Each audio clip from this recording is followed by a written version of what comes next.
Independent Senator Steve Fielding says his attendance at a climate change skeptics conference in the US has given him plenty of food for thought. Senator Fielding, who could hold a critical vote on the government's emissions trading scheme, says he's concerned global warming may not be man-made.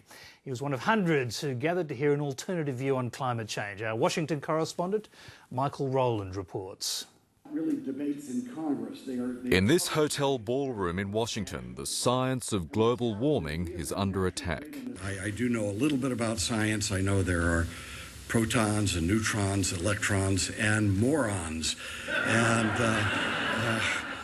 This conference of climate change skeptics has been organised by the conservative Heartland Institute, a group that insists global warming is not a crisis.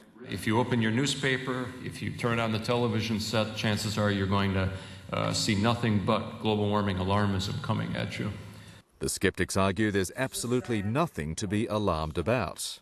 It's not getting any warmer. For the last 6 or 7 years at least, it has not been getting warmer. Speaker after speaker pilloried the findings of the UN's Intergovernmental Panel on Climate Change, the body that's produced compelling evidence of global warming and man's role in it. We see no evidence whatsoever for the IPCC claim that the warming of the last 50 years is due to human activities. On the contrary, we see evidence against man-made global warming. The skeptics say any warming has been caused by nature, and they're therefore vigorously opposed to efforts to cut greenhouse gas emissions.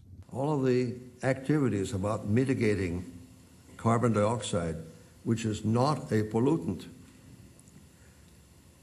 are pointless, very expensive, and completely ineffective. They will have no effect on the climate. In fact, they will even have little effect on the concentration of CO2 in the atmosphere. Listening intently to all of this was Family First Senator Steve Fielding. He'll help decide the fate of the government's emissions trading scheme and is open to persuasion. Well, look, I wanted to hear both sides of the argument. I suppose I'm in the camp of what people would call the realist or the sceptics, and frankly, I wanted to hear their views because they passionately believe that they're right and the other side's wrong. Now, tomorrow... And Senator Fielding says he's disturbed by a lot of what he's heard.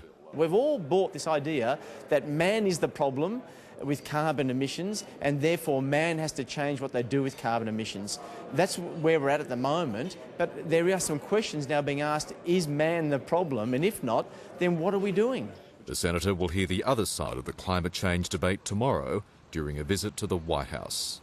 Michael Rowland, LATELINE.